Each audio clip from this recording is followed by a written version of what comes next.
नमस्कार दोस्तों, स्वागत है आपका कोटा एजुकेशन पॉइंट की ऑनलाइन क्लासेज में।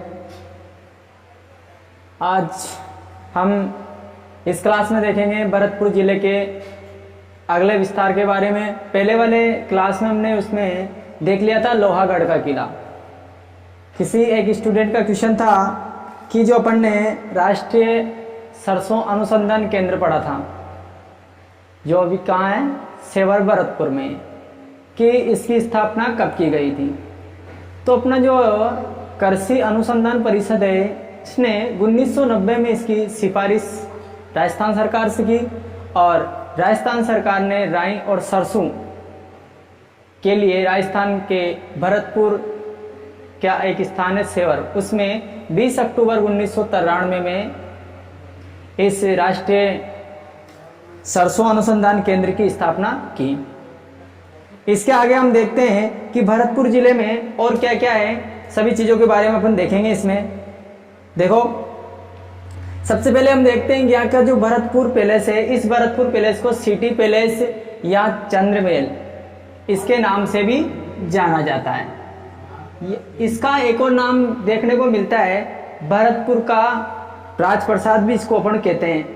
तो चाहो तो लिख सकते हो, इसका एक और नाम लिख सकते हो आप, भरतपुर का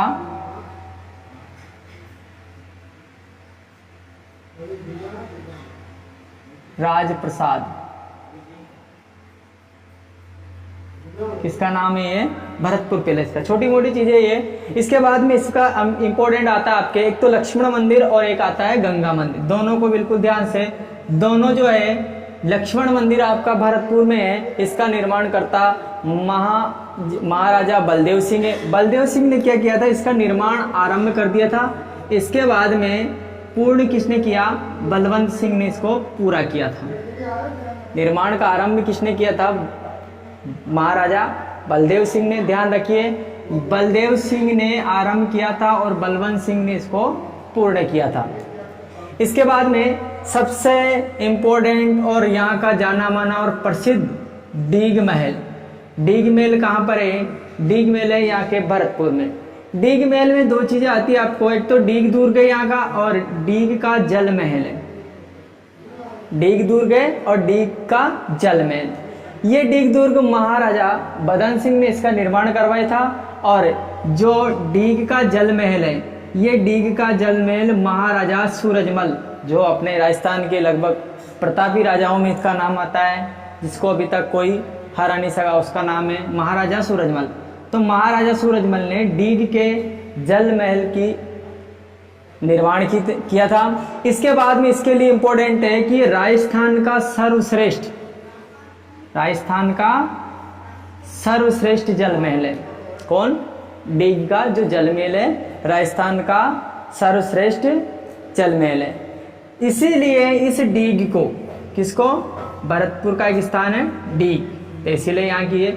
इस डीग को जल महलों की नगरी कहा जाता है। क्या कहा जाता है इसको?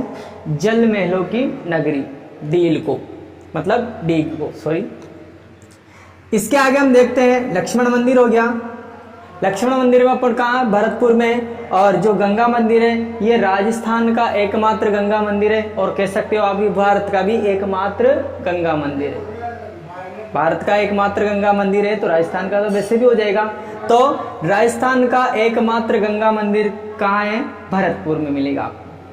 ठीक है। इसकी स्थापना जो है वो महाराजा बलवंत सिंह ने की थी। जिस प्रकार से इनके निर्माण में क्या हुआ कि एक ने निर्माण आरंभ कर दिया, दूसरे ने इसको पूर्ण किया, यानी कि उसका अधूरा कार्य उसके आने वाले अगले शासक ने किया। तो राजस्थान का एकमात्र गंगा मंदिर कहाँ है?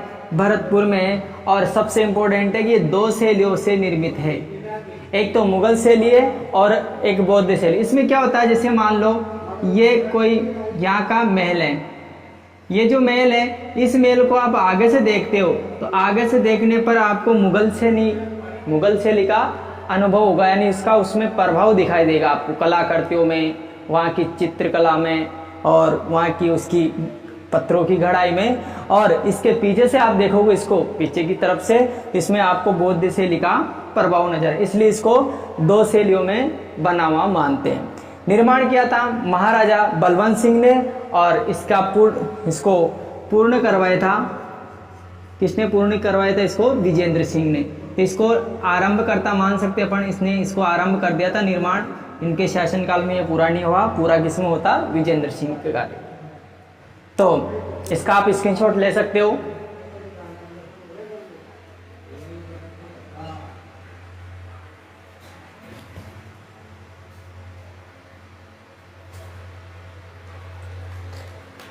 आगे हम देखते हैं कि केला देवी राष्ट्रीय पार्क सबसे ज़्यादा चर्चित जगह है। केला देवी, इसको केवला देवी राष्ट्रीय उद्यान या राष्ट्रीय पार्क के नाम से भी इसको जाना जाता है। ये भरतपुर में स्थित है। इसको 1982 में राष्ट्रीय उद्यान का दर्जा दिया गया। भारत सरकार ने इसको 1982 में राष्ट्रीय उद्यान की सूची में शामिल कर लिया।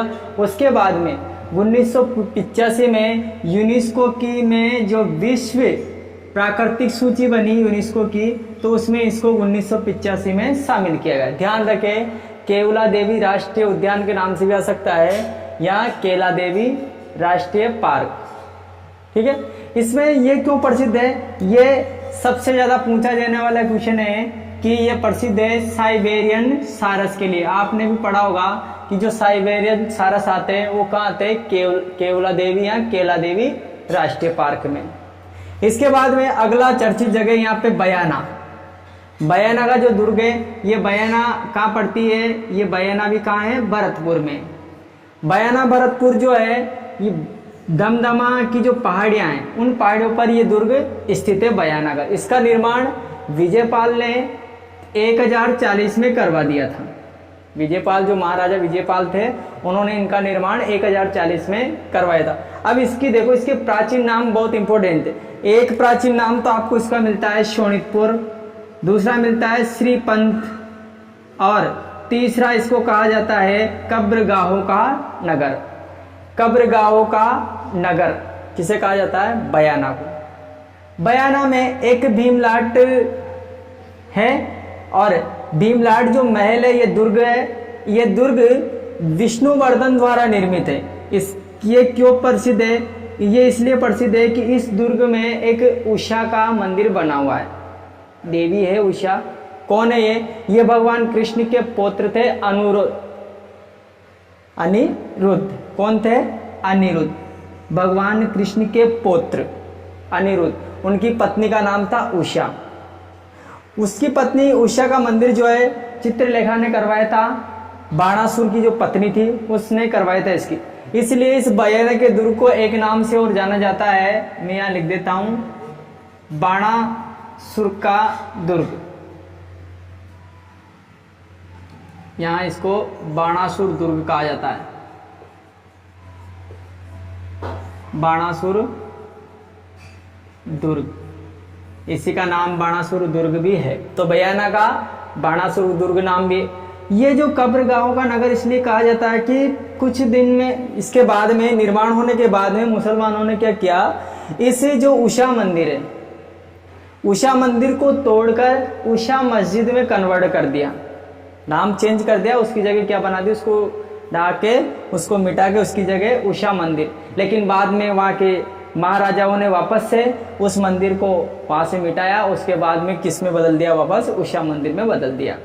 तो इसमें केला देवी सबसे ज़्यादा इम्पोर्टेंट है। इसको राष्ट्रीय उद्यान की श्रेणी में कब सूची में दर्जा मिला था राष्ट्रीय उद्यान का? तो इसको लिखेंगे आप 1982 में। इसके 3 साल बाद में ही यूनेस्को की जो प्राकृतिक सूची है, विश्व प्राकृतिक सूची 1985 में इसको शामिल कर लिया गया।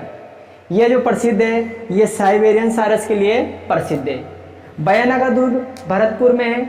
भरतपुर में ये जो पहाड़ियाँ, यहाँ की दमदमा की पहाड़ियाँ, जब अपन इसका भूगोल पढ़ेंगे तो बयाना में क्या, भरतपुर में आपको राजस्थान के अरावली वाला क्षेत्र आएगा, इसके पूर्व की दिशा में दमदमा की पहाड़ियाँ दिखेंगी।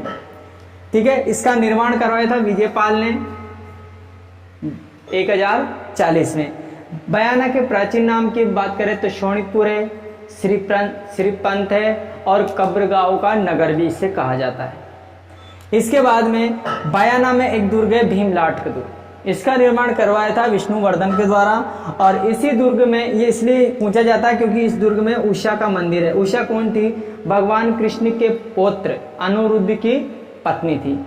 इसका जो निर्माण था मंदिर का वो चित्रलेखा ने करवाया था। चित्रलेखा जो थी वो बाणासुर की पत्नी थी, इसीलिए इस भयानक के दुर्ग को बाणासुर के दुर्ग के नाम से भी जाना जाता है। इसके आगे हम पढ़ेंगे, इसमें एक रूपवास तहसील है। रूपवास तहसील में क्यों प्रसिद्ध है? क्योंकि इसकी जो रूपवास तहसील है, इस रूपवास तहसील में आपने नाम सुना होगा खानवा का मैदान। रूपवास तहसील, रूपवास ही लिख देते हैं।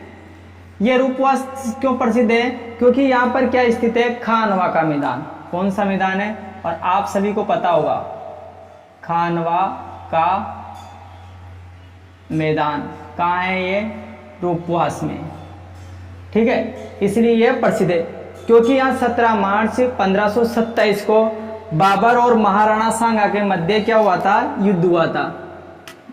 इसमें लिख सकते हैं अपन, इसमें क्या स्टोरी इसकी कि 17 मार्च 1527 को किस किस के मध्य युद्ध हुआ था? यहाँ जो युद्ध हुआ था बाबर के मध्य, जो मुगल वंश का संस्थापक कहलाता है बाबर, और बाबर वर्सेस हुआ था किससे? महाराणा सांगा, नाम सुना होगा आपने, संग्राम सिंह या महाराणा सांगा, दोनों के मध्य खानवा के मैदान में 17 मार्च 1527 को युद्ध हुआ था, जिसे खानवा के युद्ध के नाम से जाना जाता है। इसलिए रूपवास तहसील यहाँ की फेमस है। इसमें बहुत सारे महल बने हुए हैं।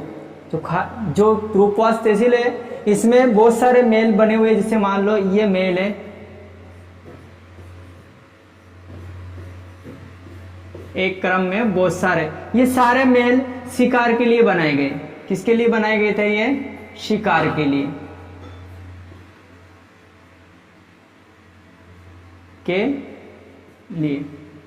और शिकार के लिए बनाए गए थे, इसलिए इनको अकबर के मृगिया महल के नाम से भी जाना जाता है। इन महलों को, ये जो महल है, इन महलों को किसके नाम से जानते हैं? अकबर के मृगिया महल। ध्यान रखना, ये चीज इंपॉर्टेंट है। अकबर के मृगिया महल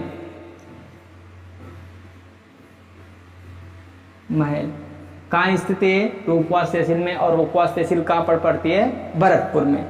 इसमें आपको अगली एक तहसील का नाम और देखने को मिलता है, जिसका नाम है बेर। क्या नाम है इसका? बेर। ये बेर तहसील क्यों प्रसिद्ध है? एक बार ये सुने, इनको, इस बेर तहसील को बाग बगीचों का नगर भी कहा जाता है। बाग बगीचे इसमें सबसे ज्यादा है। नौलखा बाग है, इसमें फुलवाड़ी बाग है। इसका निर्माण जो करवाया था वो चूड़ामन ने करवाया था।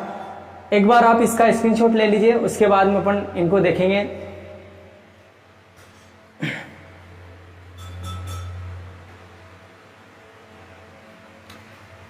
इसमें आगे देखो, रूपवास तहसील के बाद में रूपवास तहसील क्यों प्रसिद्ध है? अपन ने देख लिया कि खानवा के मैदान के लिए प्रसिद्ध है। खानवा का मैदान क्यों प्रसिद्ध है? क्योंकि यहाँ पे बाबर और महाराणा संग्राम सिंह के मध्य 17 मार्च 1527 को युद्ध हुआ था। और इसी में कुछ महल बने हुए क्रम से, और इन महलों को क्यों बनाया गया था? शिकार के लिए बनाया गया था। इसलिए अकबर यहाँ जब शिकार खेलने जाता था, इसी कारण से इनको अकबर के मृगिया महल के नाम से भी जाना जाता है। अगली तहसील के बारे में जानते हैं अपन, बेर तहसील। बेर तहसील क्यों है प्रसिद्ध है? क्योंकि ये बाग बगीचों का शहर है। बाग बगीचों का शहर इसलिए इसको कहा जाता है क्योंकि इसमें एक तो नौलखा बाग है और फुलवाड़ी बाग है। बहुत सारे इसमें बाग बगीचे देखने को मिलते हैं। इसके बाद में इसमें एक बेर का किला है। इसका निर्माण चूड़ामन के द्वारा किया गया था। किसके द्वारा किया गया था? चूड़ामन के द्वारा। और इसी बेर को भरतपुर की उपकाशी, इंपोर्टेंट, रट लेना, याद कर लेना इसको। भरतपुर की उपकाशी क्या है? ये बेर तहसील। क्यों कहा गया है? कि जिस प्रकार से काशी मथुरा आप वृंदावन जाते हो तो वहाँ क्या है कि एक तरफ तो श्री कृष्ण भगवान का मंदिर है और एक तरफ मस्जिद है। तो यहाँ भी क्या है, एक मस्जिद है जामा मस्जिद। क्या नाम उसका? जामा मस्जिद। इसी में है जामा मस्जिद।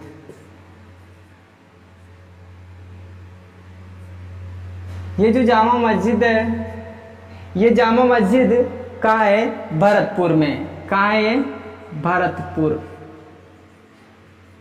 और इसका निर्माण ये क्यों प्रसिद्ध है? ये जामा मस्जिद प्रसिद्ध है कौमी एकता के लिए। किसके लिए? कौमी एकता के लिए। कौमी एकता के लिए, ठीक है। तो ये वेद तहसील हो गया आपको।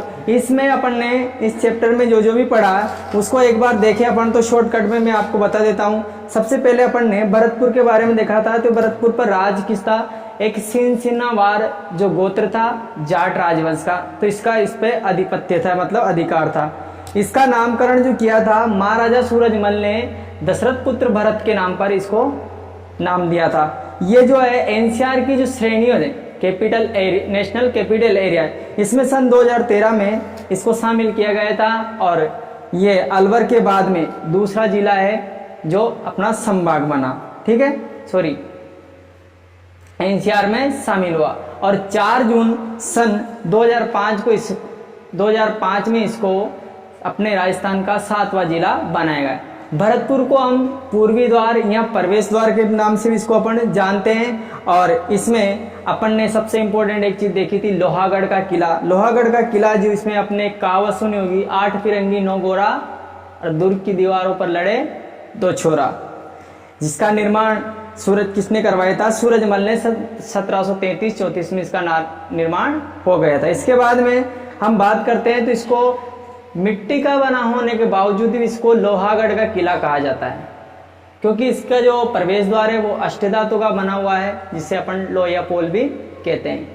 ये जो किला है इसके चारों ओर एक खाई है। इस खाई में जो पानी है वो पानी सुजान गंग नहर के द्वारा इसमें एक है मोती झील का पानी इसमें आता है। और इस मोती झील को अपन भरतपुर की लाइफलाइन के नाम से भी जानते हैं। और इसी के बाद में सरकारी संग्रहालय, जहाँ पर क्या अपन को खानवा के युद्ध के परिणाम जो भी प्रमाण है वो वहाँ से आपको मिलते हैं। भरतपुर पहले से अभी अपन ने लक्ष्मण मंदिर देखा, और इसके बाद में डिग महल देखा, ठीक है।